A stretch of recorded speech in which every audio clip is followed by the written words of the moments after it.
Rise and shine, it's a brand new day. Ken can take the stage, ready to play. Weekdays at 10, the cars on the scene. Coffee in hand, they're living the dream. Aggression in the voice, got the whole town awake. Bringing fire to the mic, make no mistake. Shows in the corner, spitting out facts. Dropping truth bombs, ain't holding back. Ken in the morning, feel the heat. From 10 a.m. CST, can take a seat. We live and loud, that break in the mind. Light up your speakers, crank up the sound. They're talking about life upside down. Opinions exploding like a sonic blast. In the studio, they're built to last. With passion and grit, they engage and ignite. Every single week, they're a force can't fight. From sports to politics, This is a Huddle Sports Network broadcast. You can find us on Roku TV, Amazon Fire TV, Facebook, and of course YouTube. Get all your NFL news here first. Good morning. Welcome to another edition of Ken and Ken in the Morning.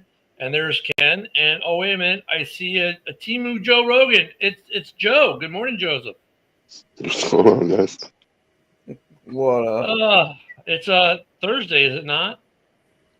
Yes, it is. That means we're another day closer to camp. I was just going to say that. One day closer to training camp. You I mean, we got to be under 2 weeks, don't we?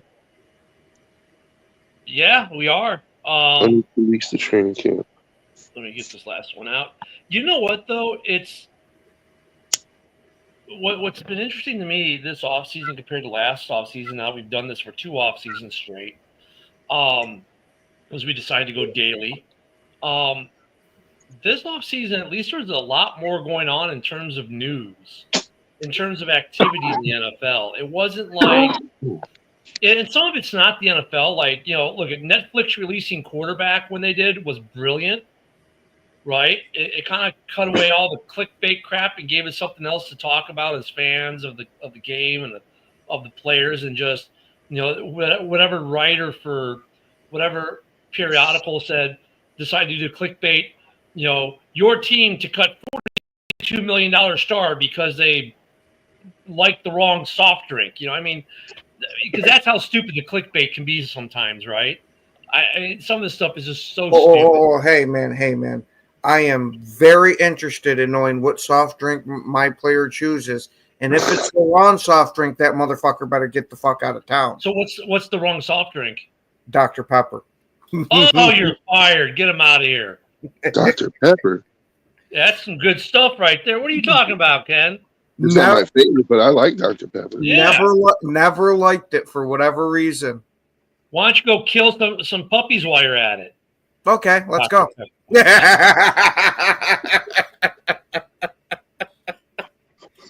Depends on who they belong to. There you go, Haas. Thank you, my friend. Good to see you today. Coming in from X. I always liked Mr. Pibb, too.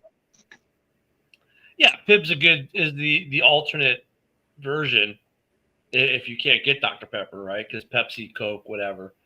But this year, besides our favorite soft drinks, by the way, Sundrop rules, but you can't get it in New York, probably. I don't think you can get it in California, just like I can't get cactus juice out here. That's a good soda. It's out in the West. Ask Cam about that, man. I'm trying to think if I've ever had Sundrop when I've been down in Florida. Yeah, now they got like a cherry Sundrop, which is pretty good. And then if you go out west, they have it's cactus juice. You can get it in Arizona, you can get it in parts of California, and it's a really good citrus soda. I got Cam Butters. Yeah, Cactus Cooler. When I was out there a couple years ago. What now? I think it's called Cactus Cooler. Cactus Cooler, that's it. Cactus Cooler, yeah. Yeah, that's a good song. Can you get that where you're at, Joe? Yeah. Yeah, that's good stuff. You can't get it out here. Regional sodas, man. You gotta love it. Hey, just be happy that you're not a Lions fan, because those guys, they spray Faygo all over themselves and treat their faces like clowns. Oh, they're like the people who drank Tab back in the day. Oh my God, that shit was fucking awful. Yeah. Oh, I miss Jolt Cola. Yeah, I think everyone misses Jolt Cola there, Joe. Which now in today's So that's what I don't understand is why did they discontinue it if everybody liked it? it was the first energy drink, if you think about it. But the problem is like for that time period, it was politically not correct or whatever. It's like it got politically removed because these parents and groups, oh my God, all this sugar and caffeine, oh my God, it's so terrible. Have you seen a Monster energy drink lately? But it was a precursor to all that. Sundrop is everywhere in Wisconsin. Yeah, it's in certain places. Dorn. I never had it in Chicago. It is growing a little bit more. It was more southeast, and it has grown out a little bit. Some of them do kind of break out eventually and expand. They're trying, like Publix used to only be in Florida. Now you got Publix in Georgia. You got it in parts of Kentucky, even Tennessee. Publix just dominates wherever it goes. Great grocery store.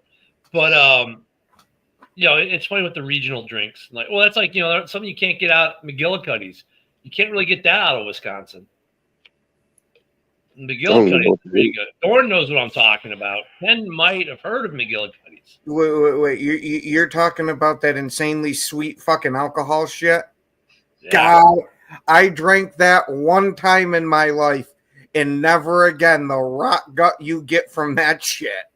Oh, is it like Southern Comfort? No. Way worse. Way worse. It's a liquor schnapps. Yeah, I've actually got a couple little bottles of it here at the house. And then beer, like Leinenkugel used to be just like a Wisconsin, Minnesota, Illinois thing. And now, of course, it's everywhere. Now you can get a Leinie anywhere. But I remember going up to Rice Lake and Chippewa Falls up there and going to the brewery back in the day. But the NFL's gotten, as we sidetracked, the NFL got, we didn't get as much clickbait. Like Netflix, I think they nailed it. You released quarterback at the right time. And then hope they do it next year with receiver. If that's what they're going to do again, if they're going to alternate between quarterbacks and receivers, whatever the show they do, I hope they release it about the same time because it's a perfect time. Like it really saved us from all the stupid clickbait. Yeah. If they would have done receiver this year, it would have been pretty interesting too, because they could have done the whole Stephon Diggs Cardi B breakup. We've been talking about how her BBL smells like dumpster juice. Like, I mean, that's good television. It's like we were talking last night on the round table a little bit, about it. Like, oh, we should do, linemen. They're different people. And I get they deserve the love, but they'll never get a show because they're not the big names that sell that could bring people to watch the show. Like I think if you did a show on linemen, it'd be super freaking interesting because some of them are just different people, man. But that's one of those shows that when Netflix debuted it, it would just kind of sit there, and then as word of mouth happened, it would. There we go. Yeah, they're right out there. They're really. Let me get. God, my mouse isn't working. There's Michael's comment. If they're doing the long snapper, Netflix is really running. He's true, right? But that'd be one of those shows that an offensive lineman or defensive lineman. It's like the week it dropped, no one would watch it, and by the third or fourth week, then finally pick up some steam to be like, oh my God, did you see the crazy stuff that this guy did? But I mean, they're going to go with receivers. They're going to go with quarterbacks, running backs. There's only 3 or 4 they could probably even do that people would want to watch off the bat. They'd watch King Henry, CMC, and Saquon. And after that, I'm sorry, Lions fans, not everyone's interested in JMO. Now I'm brain farting. I think they might be interested in Genty too. And I don't say that because he's a Raider. I say that because he was the first running back taken in the draft. There's a lot of hype behind him. That's like Bijan. But I mean,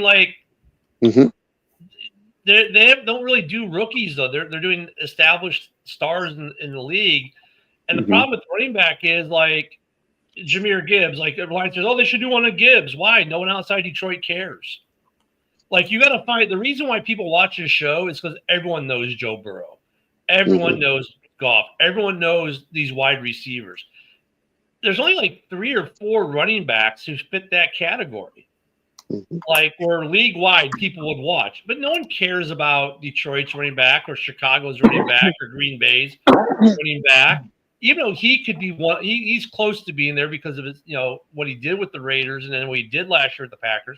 He might be sellable, but I mean, for the most part, no. I mean, if you're not Saquon or King Henry or CMC, no one cares as far as like a reality TV show, so to speak.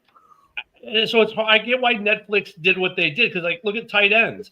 Like, yeah, Kittle. Well, they included Kittle and wide receiver because how many other tight ends are they going to do a show on? Find me 3 tight ends that are going to captivate an audience for 8 to 9 episodes. I know one. See, now Joe and I are going to take this moment to glaze our tight ends because I say all you got to do for a show is put that camera on Tucker Kraft and just let shit fall out of his mouth. No one cares about Tucker Kraft. He doesn't have that kind of look at. You guys are conflating because I like my tight end. He's a good tight end. No one gives a shit. You're missing the whole point of it. No, it's I'm not. Personality. Well, that's just it. No one knows their personalities. No one outside Green Bay knows about Tucker's Kraft. Look, would it be a coming out party for Tucker Kraft in that way where fans would then get to know his personality? Yes. But the problem is he's not George Kittle where people already know his personality and would want to watch it. If they said, oh, we're going to have Green Bay Packers, Tucker Kraft, people are like, who the fuck is this guy from cow tipping land? You go to Cheeselandia to find a guy? Please. Then no one would care. No one would care about. I mean, seriously, no one would care about Cole Kmet or Sam Laporta.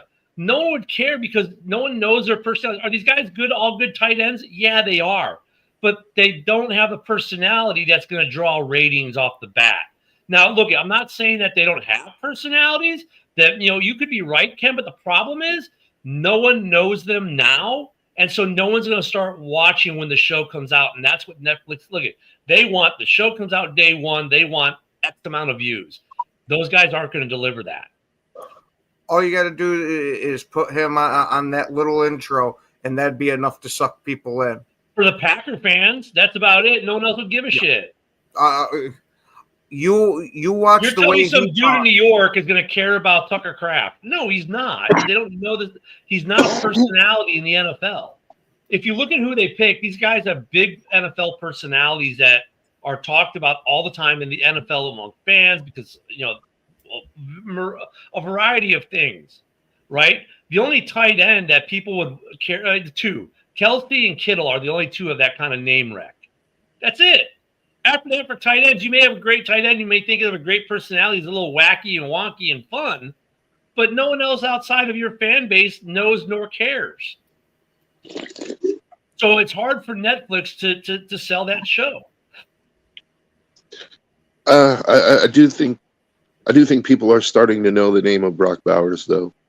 They know Bowers because of what he did on the field. I mean, that's the other thing. Like Bowers could become that, Joe, but after one season, they're not going to do a show on him. Netflix is going to do a show on him. I mean, now if he does it for like 2 or 3 seasons and becomes more of a personality as well as a great player in the NFL, like these other guys have, then they'll do a show. But like, look at. Why does Kirk Cousins get on this show not once but twice?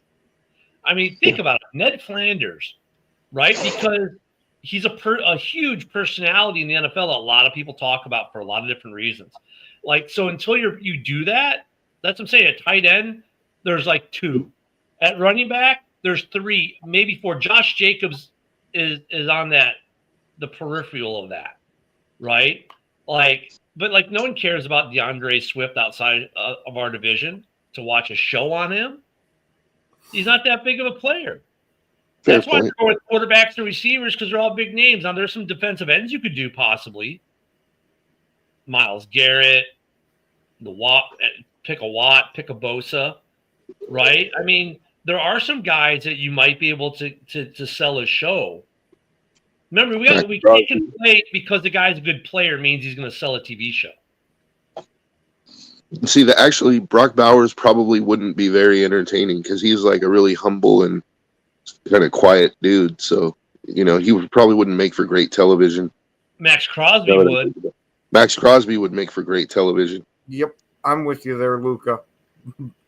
So, I mean, I don't know if they can put any player on there and they'll watch, and they got to sell the show because Netflix has shows with great star power that they cancel after one season because they don't get the ratings.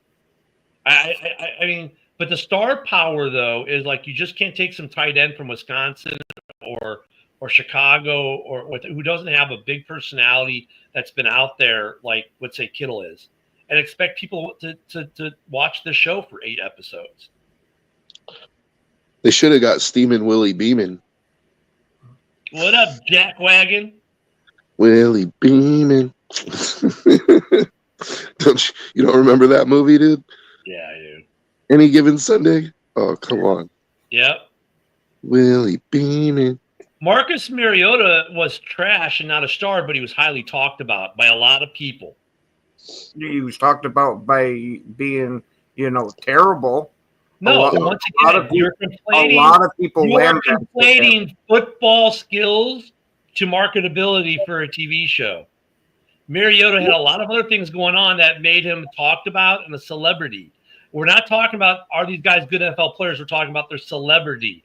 Are they? What kind of celebrity status do they have? What celebrity status did Mariota have? But he was also, if you look at that show, the least shown on that show. He was the Jared Goff of that season. Because for Goff, they spent more time with his wife, who's an SI swimsuit model, than they did with Goff. I mean, look at. Didn't they have Minshew on there too? Because Minshew would be an interesting character on a television show. Yeah. Yeah. But I think they learned also from Mariota too. Like if you notice when they did receiver, they went a little more high profile, and they went a little more high profile with this year quarterback. But like I said, you have to have, and the problem with like tight ends, like everyone's seen so much crap on Kittle. I don't know if they could actually. What new could we learn about Kittle? They did Kittle last year in receiver, so that kind of already told you, man, they're not going to do tight ends because they don't feel they've got enough tight ends to carry a show. Look at Musgrave may be a great kid, but they're not going to do a show on him. They're going to do a show on some other big receivers, some other big personalities in the league. I think defensive end is. If you're not going to do quarterback receiver, I think you do Max Crosby. He's just look at Max Crosby. Max Crosby would be great. I think you might see Myles Garrett would be someone they would probably do. He's in our big name. But they're going to go with that. Tight ends. Yeah, these guys they're good players, but they're not going to sell an 8-episode show. Khalil Mack. Khalil Mack maybe. Khalil Mack doesn't hand out Halloween candy to kids. That's personality. Luka, no. Look at punters and long snappers. No one's watching that shit. They're watching one episode and turning it off. Yeah, or kickers. Yeah. Minshew looks like Uncle Rico. He does, doesn't he? You got to remember, they're trying to sell an 8-episode show. They got to be interesting for that, and they got to have some name rec already. So, like, if these guys get more name rec nationally, then yeah, they could do it. But like that's like with running back. The only 3 nationally you probably have the name rec are CMC, Saquon, and King Henry. After that, it gets hard. And shit with CMC, you get a medical documentary too, because you get to watch them going from specialist to specialist. And you got to remember another thing: their target audience is not necessarily us. It is to a degree, but they want the non-NFL football fan to watch that show and be interested by it. So, like, I think that one's just the happy bonus. No, it was just NFL fans. It wouldn't do well enough on Netflix for them to keep it going. They need the non-NFL fans, people who just like watching sports documentaries or like watching reality kind of stuff, to watch as well.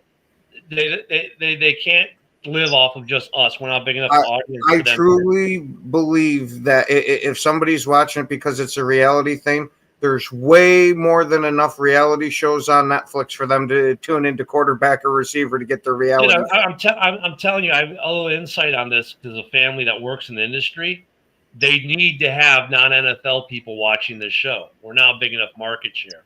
Sorry, we just aren't. They got to have people who don't watch NFL football games to watch these shows and be interested by them. Not just some fanboy geek football geeks and football nerds. It's probably why the NFL allows the players to do the show in the first place, is to try to expand their market. Luca, if you believe that, you go produce a show with the punter from Arizona, the field goal kicker from Miami, and let's pick a good location, and the long snapper for the New York Giants, and let's see how that show does. I was gonna say it might be entertaining. No one's watching that shit. No one cares. Well, maybe one episode out of curiosity. That's about it, and you're trying to sell 8. Yeah. So I mean, that's a problem with that's why they're doing just quarterbacks and receivers. They're the most marketable. They are the most marketable entities in the NFL. Like, look at, not to say and it's not to say there aren't guys that are positions who aren't marketable. Sebastian Janikowski was hugely marketable, right? Some of these guys are, but the problem is they're doing position groups. So you got to have at least 3 to 4 guys that they can at least do a season on with 3 or 4 guys for them to do it. Like, just because you've got, 1 or 2 tight ends who are highly marketable doesn't mean you might be able to get away with that and slip in Musgrave or slip in Laporta or slip in whatever tight end. You might be able to get away with that. Same with they could do a show on referees, and then you'd you'd get the bonus of seeing Patrick Mahomes every week, taking him out to dinner and all that shit. They still got Patrick Mahomes in this season of quarterback, man. They still figured out a way to get him in. Well, he produces the show, so I can understand why they don't do offensive linemen or defensive linemen or safeties or linebackers. It's like, they just got to be marketable outside of the NFL. And that's the players, if you think about it, that they've chosen who are marketable outside of the NFL for whatever reason. If this was 10 years ago and you did it on offensive linemen, you're getting a hell of a series out of it.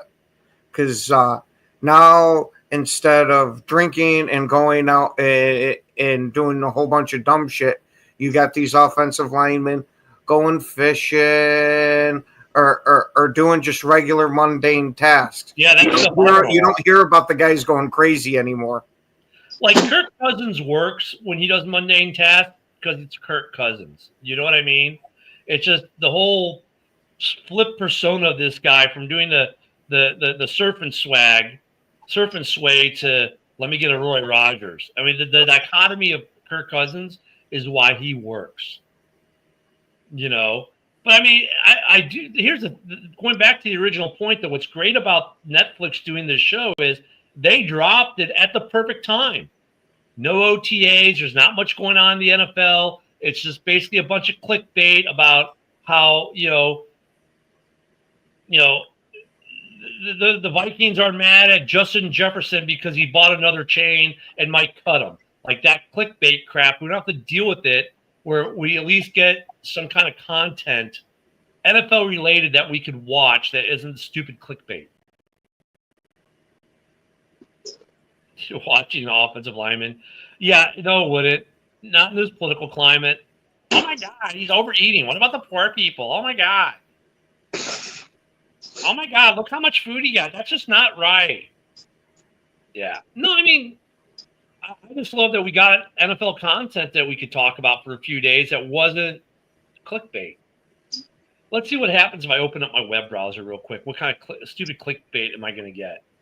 Let me see. They got the power rankings, of course, which are crap right about now. Let's see if there's any good clickbait coming. Bears rookie is getting undervalued in 2025, but the NFL will learn quick. Okay. Yeah, great clickbait there. And it looks like they're talking about, I don't know who they're talking. I'm not going to click in it. They're talking about one of the rookies, though. Deion Sanders explains why he wants a college football salary cap in the NIL era. Interesting. That one might actually be worth reading. Not. I mean, these are the clickbaits you get. Sports Illustrated redraft sparks debate on Bears' second chance at top picks. Really? No, it doesn't. No one gives a shit. I mean, these are the clickbaits. Lions, $24 million man already earning every penny of new contract. Really? They haven't even started playing the season yet. I mean, come on. So Netflix saved us from that. But he runs great routes in shorts and a helmet. Yeah. I'd watch quarterback, wide receiver, and name it duos. Dude, we just got that with Joe Burrow in a way, didn't we? Because his only friend, it seems, that he has is Jamar Chase. He hangs out with Jamar. He hangs out with Jamar's parents. Yeah. Clickbait. Vikings will win division. Exactly. You saw what I did there, Joe? Yeah. I mean, look at quarterback was an interesting show, though. Did you guys finally get to finish watching it? No, I have school, so I don't get to watch much TV. It was interesting.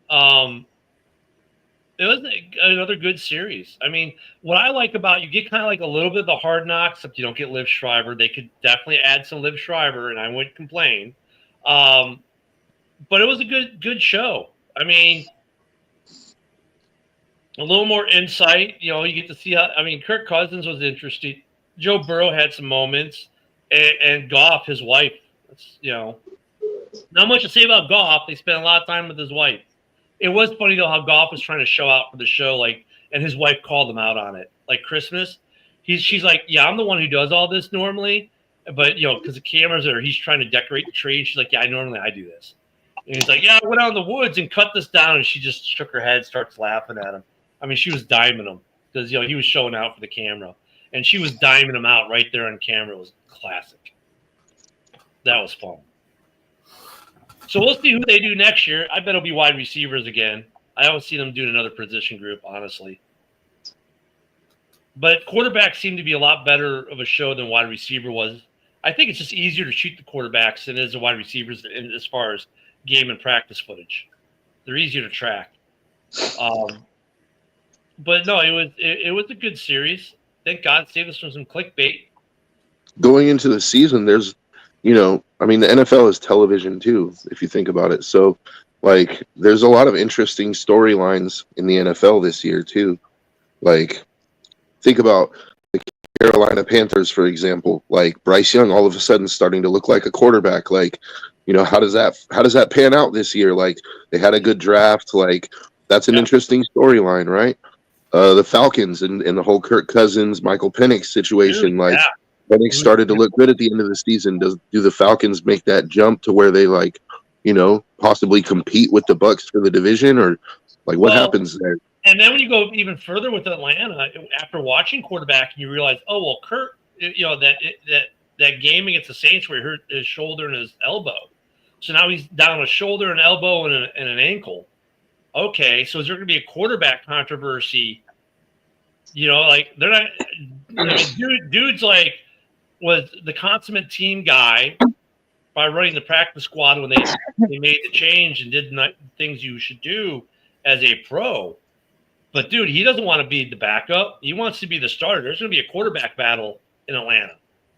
That's going to be interesting, and it's going to divide fan bases. Yeah, Joe, I agree with you. There's some really good, and like, you know what the other thing about the Bryce Young, when you said the Bryce Young thing, it shows why you can't judge these guys after 1 year in the league. You need to give them 2-3 years in the league before you can start to make a good judgment on how good these guys are, these quarterbacks and these receivers and whatnot. Like 1 year, oh, they're a bust because they didn't have a phenomenal first year and set the world on fire. I mean, because Bryce Young did it. So, are you saying Josh Rosen should have stuck around a little longer? I don't know. That's you know, who knows? You know, that's a good question, Ken. Honestly, like it was partially a joke, but it was kind of serious at the same time. I know. That's what I'm saying. Like, who knows? He might have panned out. He could have panned out given time. Who knows? I mean, but I think, you know, look at the fact that they've stuck with Young, and now coming to his third year, and he started to turn the corner better last year, because I think, you know, cookie cutter, right? Everyone expects it to be the same across the board. Like, okay, these guys are going to tear up the league year one across the board. It takes a guy a couple of seasons sometimes to get to that level. I mean, as a high school senior, are you at the same level football-wise as a college junior? So, but yeah, there's also plenty more interesting storylines like Cleveland, right? Like, is Shador Sanders going to be their quarterback this year? Like, and if he is, like, that's going to make for great television. Yeah. You know, like, there's lots of storylines. The Eagles, like, do they have a fall off from last year? Like the Super Bowl hangover that teams typically get. The Cowboys are always an interesting story, right? They're going to win 10, 12 games, and then they're going to be one and done in the playoffs. Like New England, who was already looking better, how are they now with Vrabel as head coach? Yeah. The Bears, because of the coaching change, is something to follow. We do it all the time, but do the Lions fall off a cliff because of the loss of their coaching staff? I honestly think that's a real possibility. So that's going to be the whole North. Really, the whole North is an interesting storyline because it's like the Packers right now. I give them the edge in the division because they're the most consistent group. Like they kept their coaching staff, they added to their team. But I mean, they weren't the best team in the division last year.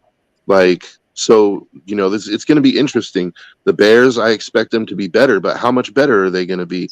The Vikings, like, they got questions at quarterback. Like, is JJ that guy? If he is, then they're going to be a great team, right? With the Vikings, it's like, is it plug and play at quarterback? Yeah. Think about JJ does good. It's just, okay, they're plug and play. You can plug any quarterback in there and they're going to be good because of the other players and coaches on that staff. The Raiders, what's the Pete Carroll era going to start to look like? And more so, what's the Tom Brady effect? That's a storyline. The Tom Brady effect. Yeah, he downplays his level of involvement, but everyone knows he's more involved than what he says, right? Yeah. The whole AFC West, that's another one. Like the Chiefs, the Chiefs are still kind of the Chiefs. Can they hold on? Yeah. Can they hold on? The Chargers are an up-and-coming, like, threat to the division. Denver is looking a lot better, and Bo Nix seems to be a competent quarterback. The Raiders are the question mark in that division because, like they have, I don't know, like I think Geno could end up being better than Bo Nix maybe, but like, is he better than Herbert? Nah. Is he better than Patrick Mahomes? Like, don't make me laugh, right? So, and in a couple of weeks, we get to watch the Buffalo Bills on Hard Knocks. That's going to be. I mean, usually Hard Knocks, it's just they change the rules. Now it's going to be the Buffalo Bills. Holy crap, we're getting an elite team in the AFC. That's going to be fun to watch. And I don't want to hear, it's a distraction bullshit. Because look at Joe Burrow last year, not only had the NFL, the quarterback, Netflix crew following him around and interviewing him all season, he also had Hard Knocks at the back end of the season last year. And he absolutely destroyed everyone on that part during that part of the season. Well, he had 2 film crews he had to deal with on a daily basis. It's not a distraction. These guys know how to deal with it. They don't let it become a distraction. So I can't wait to see Buffalo. And then we're going to see the NFC East in Hard Knocks. That's going to be fun to watch this year. There are some great storylines. And then the NFC West. Like, it's the NFC West is a different kind of storyline, but it's a storyline nonetheless because the Niners are an aging team that, their running back is oft injured. Like they traded Debo and now like Ayuk got injured last year. Like there's huge question marks for them. And meanwhile, like the rest of the division didn't really, I mean, the Rams you could say got better, but Seattle, like they got Darnold. So that's a storyline there. How are they going to do with Darnold? I don't think very good because of their offensive line, but that division is wide open. Well, a storyline that might be a little more subdued, we don't hear about, is Ken's favorite quarterback. What the hell is Arizona? Like, seriously, like they're quietly building something there with the Keebler Elf. And what are they going to look like? Is this the end of the Keebler Elf, or is he? Because they're obviously a better team when he plays. We've seen that when he was out with injury, and then he came back. They are a lot better team when he's their quarterback. But what are they? Like, are they a good NFL team, or are they a mediocre team that's not ever going to cross the threshold? What are they? Yeah. I mean, I give them a decent shot at the division this year because I don't think Seattle is going to be very good. They're going to have a tough time with the Rams, but Stafford's another year older. Like, that's another question, you know. Yeah, but the difference between Stafford and Rodgers as they age, like what's the age difference on Stafford and Rodgers? It's not much. It's only like a couple years, isn't it? Like 1 or 2 years. I think it's more than that, but hold on. That's what's hard. They've both been in the league so long. It's like, which one was here first and by how much more? They both came in relatively close to each other. You know, there's a difference of 4 years between them. Is it a 4 year? Wow, it's that big of a gap. Yep. I think Stafford's aged better than Rodgers has in some ways. I don't see him declining as much yet. I was going to say Rodgers was still lighting the world on fire when he was 37. Yeah, that's what I'm saying. I don't see the decline like that with him yet. Stafford, that argument's not is probably we're 2 or 3 years away from that argument, maybe on Stafford. Well, I mean, maybe, but maybe not, because the Rams, like there was talk of Stafford being traded this year. Yep. Like the Rams are looking. This isn't saying that Stafford can't still play, but the Rams are already looking at his replacement. Like, yeah, but wasn't that part of that Stafford kind of saying, "Look, guys, if we're not going to do certain things, trade me though too." Like he thought maybe the team was going in the opposite direction of what they were going in, and then all of a sudden they get Devontae, and all of a sudden that trade talk stopped. Yeah, if I remember correctly, a lot of it had to do with his contract too. That he wanted a new deal, and at first they weren't too keen on giving it to him until that the trade talk started heating up. Then it was all right. We'll give you the money to come back. Yeah, I think they were kind of at crossroads with the Rams too, because you got to remember the Rams weren't that good just not that long ago. You know, even though they were really good, then they weren't that good. I think there was some question mark, like, are we going to tear it down and rebuild it, or what are we doing here? And part of that was a Stafford deal, and it's like they decided, okay, we're going to reinvest in Stafford in this current roster and build it better, and they went that route versus let's just tear it down and restart it. I think that was part of the trade issue with Stafford, but Stafford's always good TV. Mm-hmm. And now they got Devontae Adams, like, you know, which is another thing. Like Devontae, he didn't put up the numbers with the Jets that you know he was putting up with Green Bay or even with the Raiders his first year. So it's like, are we starting to see the signs of decline in Devontae Adams? That's a real question to ask. Yeah, the NFC West is going to be an interesting division this year. Here's a question. Speaking of Stafford, when he does retire, does he retire a Ram or does he sign a one-day contract to retire a Lion? You hope for Lions fans' sakes he retires a Lion. If not, that's going to lead a few more talking points for a certain guy I know that likes to bash the Lions. I mean, he won a ring with the Rams, just signed another contract with them. So by the time he's done, he'll have been with the Rams for what, 7 to 8 years, maybe 9 years. So I mean, both fan bases and the Rams are going to lay claim to him. So their fan base, the Lions fans will too. But I mean, when he goes to the Hall, that's where the question. When he goes to the Hall, that's the question. He'll go into the Hall as a Ram because of the ring. Because of the ring is why he goes in as a Ram, probably. And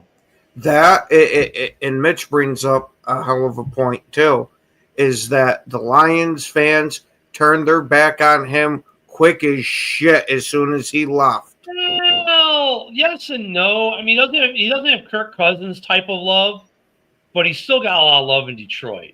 I've heard a shit ton of Lions fans absolutely trashing him right after he left. Well, that's because that's what fans do. They trash Kirk Cousins, and yet there was literally a line of Vikings players waiting to shake his hand after the game last year. Hey, Luca, who are you talking to? Different. You must be talking about Mitch, because like I literally said there was going to be a fall off. Yeah, no, he's talking about Mitch. Well, the Lions fans on here are saying "fuck Stafford." So I talked to quite a few Lions. Here's the counter that completely destroys that argument. The Detroit Rams. How many Detroit fans cheered for Stafford to win the ring? A shit ton of them, and they were very vocal about it. look at they don't like him now because he's an opposing quarterback in the conference. I get it, but there's a lot of love for Stafford for what he did in Detroit. And he's never badmouthed the fans. He's never badmouthed the team. Some of that's just because he's an opposing quarterback right now, right? I mean, that's the business of the NFL. But there's a lot of love, maybe not Kirk Cousins level love, because Kirk gets a lot. Well, Kirk gets a lot of hate from Vikings fans like Sarah, Rob, people like that. But watch quarterback, man. After they played that game, former teammates and coaches were really lined up to shake his hand. That's teammates and coaches. But they're the ones who really massively different than the fans. They're the ones who really matter, though, in that regard. I don't think they sold the Lions Rams gear. That was just a catchphrase.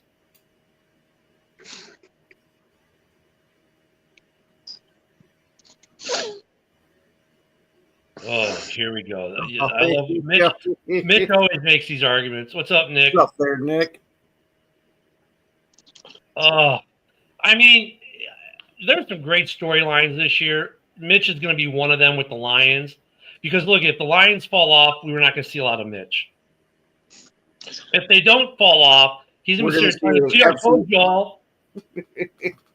Jared Goff is the best quarterback that ever existed. Look at the numbers. Your top three. This is look at the argument that Mitch makes here that our DC Aaron Glenn was our biggest problem, who got hired now as a head coach for the Jets.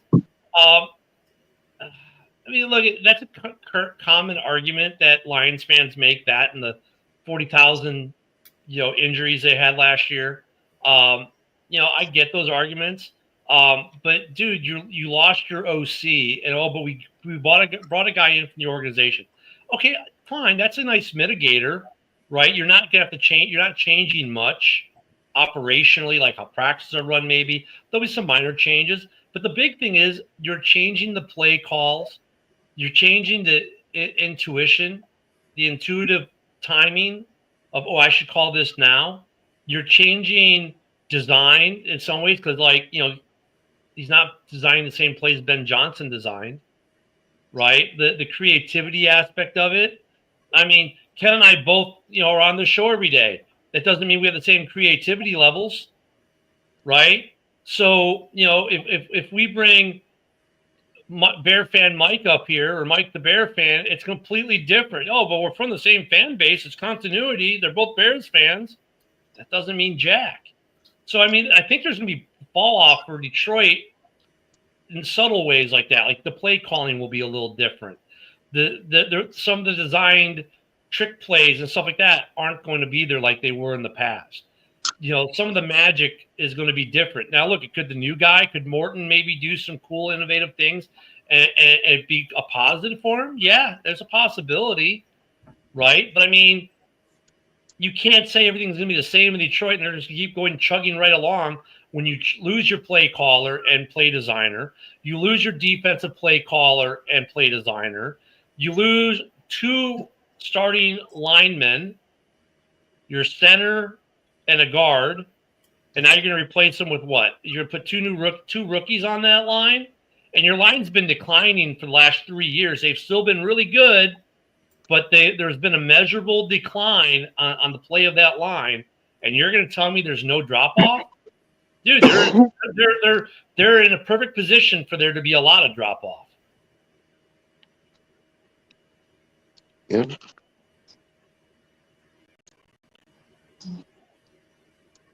See, like he goes, we brought the creative Lions offense. Really, till Ben Johnson wasn't? Ben Johnson wasn't the one designing those trick plays? Like we just saw on quarterback that he was. He was the one making play calls. I mean, the mitigating arguments that Mitch and other Lions fans make, I get the arguments, but come on, man, let's take a step in reality here. That's like me saying, well, look, the Bears are gonna have the best offensive line in the NFL now because look at all the money they spent. No, unless they show me on the field they're going to be good. I think they're going to be improved. I'm not going to say they're going to be like some of these stupid polls or whatnot rankings have them in the top 6. I'm like, dude, we were like the bottom last year. I would be happy with middle of the pack.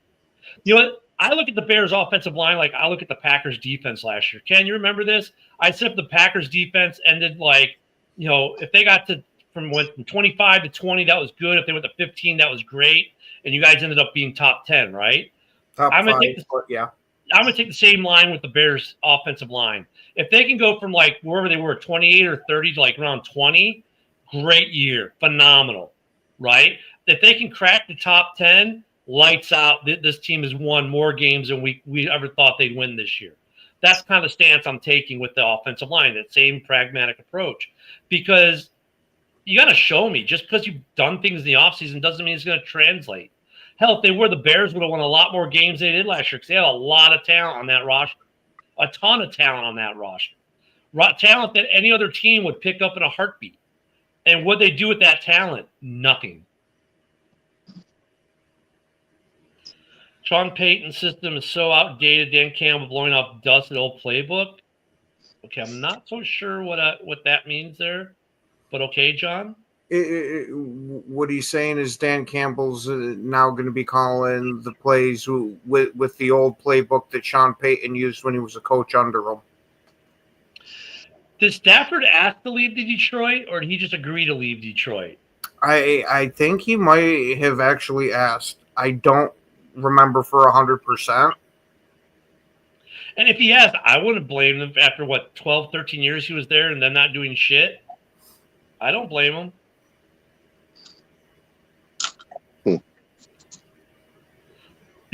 They're doing this whole argument. Okay.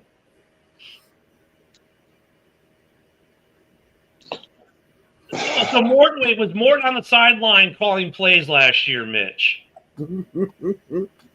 He did it through a mind meld. I guess he's missing that part of the argument. Like, whether it was Morton's offense or not is irrelevant because it was Ben Johnson it was his intuition that was calling the plays. Yeah. And he designed some of the plays. Like, he even talked about how he came up with certain plays. Like, he stole from the Packers, kind of. He didn't steal a play design, but he stole what happened to the Packers and made it into a play design. That was all Ben Johnson. That had nothing to do with Morton Salt Company, right? So you're losing some of that. Yeah, here we go. Thank you, Dorn. Yeah, he was very up and down when he was the Jets offensive coordinator. Like, I might be able to design a good defensive scheme. That doesn't mean I can call it, right? With some of these guys, they design great schemes, but they can't call the right plays. There's an art to it. Mm-hmm. Because you look at quarterbacks, like you look at these guys and you like the combine, they all throw a pretty ball at the combine, right? Look at Richardson, magnificent combine he had. Oh, he's got speed. Look at the ball he throws. It's 40 yards, beautiful spiral, and you get to the league and it doesn't happen. Just because you can do certain things in a controlled environment doesn't mean when the game is live and warfare is happening that you can make the right call. You've seen it all in your civilian jobs. You got some guy who's just like, yeah, he's an encyclopedia, but when it comes time for application, can't do it. There are coaches like that who are just smart as hell, can design great stuff. They just don't know what to call it. Morton might be that guy. One thing for the Lions that I would be worried about is when they play the Bears twice this year, like, they're going to go to the line on offense, and the Bears are going to be calling out their formations and their plays. Like strong right. Like, they already know where it's going, the whole Raiders-Bucks Super Bowl thing. You know what? Let me give Mitch another example as he goes more. I'm going to go one that's even better. Who was the architect of the greatest show on turf offense? Mike Martz, right? And he was probably one of the highest touted OCs in the NFL when he, came up with the greatest show on turf. And there you go. Thank you, Nick. Nick was on it, right? And what happens when Lovey brings Mike Martz to Chicago? Jay Cutler got killed because Mike Martz, everything was like a 7-step drop, and Cutler's getting hit by step 2, right? Once again, bad offensive line. Great center. Everyone else around him kind of sucked. He designed a great offense, but it didn't work for that team. And the play calls, when he made those calls, didn't work. Then you look at the guy we had 2 years ago, came out of Green Bay, who when he was with Aaron Rodgers, seemed to be really good. Comes to Chicago, can't call a play to save his ass. Then he goes to last year, he goes to the Raiders. Halfway through the year, he said, yeah, dude, you can't call plays. And they got rid of him. The guy can design plays and design an offense maybe. He just can't call it. So just because Morton was the architect or the thought, the guy who started the foundation of what is now that offense, doesn't mean he's going to be just as good as Ben Johnson, because he doesn't have the same play calling ability as Ben Johnson. Otherwise, he would still be an OC elsewhere.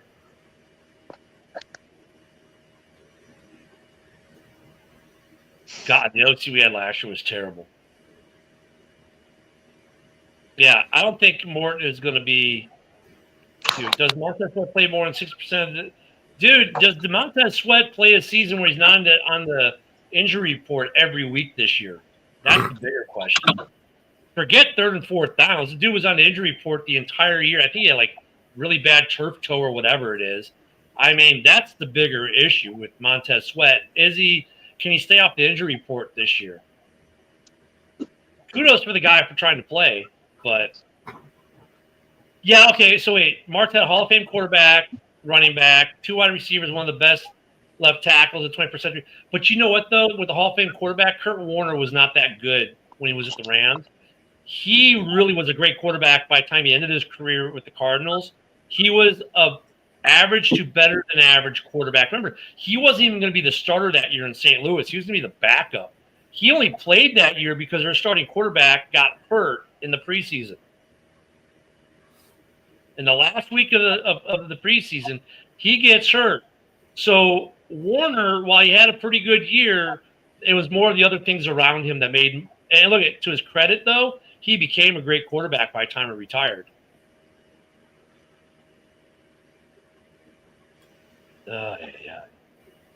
Yeah. But yeah, I mean, sometimes it doesn't translate. So yeah, I think there's gonna be drop off. I'm gonna slightly push back on that. Why does Morton consistently have a job in the NFL? The same reason that Joe Barry constantly has a job in the NFL. You're getting hired because you're buddies with somebody. Well, it's not just that though, Ken. Like, he might be really good at play design. Like, he might have a good football mind, and he can design plays and design base sets and stuff like that work. He just isn't good at the application. There are people like that. He's good with linebackers. Outside of linebackers, he's terrible. I'll give it to him. He's really good with linebackers. But once you get to the rest of the defense, it falls off a cliff quick. Right, but that's what I'm saying. He's really good at something that gets him hired with teams because he's good at a certain aspect of the game. And when he tried to move up, it didn't work out. And some of these guys, like Vic Fangio, great example. Can anyone argue Vic Fangio is not a great DC? Everywhere he's gone, he's made defenses good, whether it be Chicago, Dallas, Philly. He produces great defenses. As a head coach, he was terrible. And he realized it pretty damn quick, and they realized it pretty damn quick, and the guy just went back to being a DC, making big money as a DC because he knows what he's good at, right? There are guys who are just good at certain things and those things only. The franchise killer out there in New England, I don't think he'll ever be anything but an OC for the rest of his career because he's really good at being an OC. He's just not good at being a head coach. Morton might be really good at designing plays and designing offenses, but he's not good at calling them. Now, look, this is a big year for Morton. He can prove us all wrong and all of a sudden become a magician play caller. But history doesn't suggest he is that. So, you got guys like Kingsbury, good OC, maybe not as good of a head coach, but he's a real good OC. Look what he did in Washington last year. So Ben Johnson, we'll learn this year. Is he a good head coach or is he a Vic Fangio? Because you got to believe when Denver hired Vic Fangio, those fans were like, oh, yeah, we're getting one of the best defensive minds in football. And they did. He just couldn't be a head coach. I'm hoping that's not the case for Ben Johnson. If it is, Poles will probably have a job too. But if Ben Johnson doesn't pan out, and some Bear fans think automatically, look, I'll take the inverse. Like some Bear fans are like Mitch when it comes to Ben Johnson. They're like, well, Ben Johnson's going to be the head coach. Oh, we're going to be phenomenal. He's such a great offensive mind. But is he a good head coach? We just had a guy who designs great defenses, who's got a good defensive mind, who makes a good defense, was a shitty head coach in Eberflus. So let's hope in Chicago Ben Johnson's not that. Let's hope he's more like your guy, who is a mid-grade OC, and everyone scratched their head like, why the hell? Because when he was with the Titans, they didn't do much. He was like when he was with the Titans, Tannehill actually looked like a real quarterback and had a career. But their offensive numbers are they're like 13, 15. Like they're the middle of a pack offense in the league. And so we're like, well, he's mid-grade. And obviously Goody said, he may look mid-grade, but he's really not. Like that's what the Bears are looking for. Like we better, our guy better be like LaFleur, like except everyone called him high grade. He better be high grade. LaFleur was a guy, everyone said, oh, that's a mid-grade offense. They're not that good. And Goody said, no, what? Hold my beer. He's actually high grade. The Titans did have a damn good offense that year that he was there. That's why he was able to get the head coach. Yeah, but what were they ranked like? They were like middle of the pack. I mean, but here's the other thing, though. But look, Ken, don't sit there and try to defend how good the Titans' offense was. They weren't that good. But here's the thing. Back then when they hold on, Ken, because you're wrong. You're wrong, and it's not your fault you're wrong. It's not LaFleur's fault you're wrong, because it wasn't even LaFleur's fault that they were – you can only work with what you got, and he didn't have shit there, and he took a shitty offense and made them like a mid-tier, middle-of-the-pack offense when they should have been like the worst offense in the league with the personnel they had. And he made a bunch of shitty players look really good. That's the better argument, Ken. Not, oh, they were actually good. No, they weren't good. They weren't winning shit. That defense is what carried them. He made Tannehill look good. He made Tannehill look good. So but that team wasn't some just average team then. Dude, they were like, are you kidding? That offense was ranked like middle of the pack. Look it up. They weren't. No one was talking about LaFleur and that offense tearing up the NFL when he came out. People are like, why the hell the Packers hire LaFleur? That offense isn't even that good. They hired a mid-grade OC. Boy, was everyone wrong, because he wasn't mid-grade. He was an excellent grade dealing with mid-grade talent at best. But yeah, Luka, me too, right? He's a top 3 play caller designer. And he turned a shitty offense into something that was somewhat respectable, being mid-tier, and that's how he got that Packers gig. I love how Packer fans feel they have to defend him when he was coaching a shitty Titans team. Like, dude, that's more of why he got hired. He took a shitty team and made them look decent. He made them look competent. And that's why everyone was like, at first, like, dude, why did the Packers hire a guy whose offense wasn't even that good? They were 15th in the league, really? And they said, well, this is why. Because he took a team that without him probably had the 30th ranked offense, and he made them look good. They weren't that good. That's why everyone questioned LaFleur hiding. And like Luka, I hate to admit it, he is a phenomenal head coach, a phenomenal play caller. And I've admitted it way too many times, and I'm sure Luka has too. But that's just the bottom line of it. Like, the Packers did really good there. I don't know why you guys are trying to tell us they didn't do as good as we're saying they did. You're taking an argument. We're saying they did really good to think of something that everyone else thought wasn't good, and look at how right they were. You're like, oh, well, no, they weren't that right because they were good. No, dude, they weren't. I was going to say the whole thing about LaFleur when he was getting hired was how great of a play caller that he was in designing the shit, that he was the next Wonderluck type. Right, but their offensive numbers weren't that good. So okay, fine. We'll go. Hey, Luka, we're going to go with their argument. Yeah, that's right. LaFleur wasn't a find. Everyone knew it. Yeah, the Packers should get no credit for pulling him out from a shitty team with a mid-grade offense and making him the man he is today. You're right. What's less than how impactful he was. And that bad take, we're out of time today. Thanks everyone for joining us, and we'll see you tomorrow. Have a great day.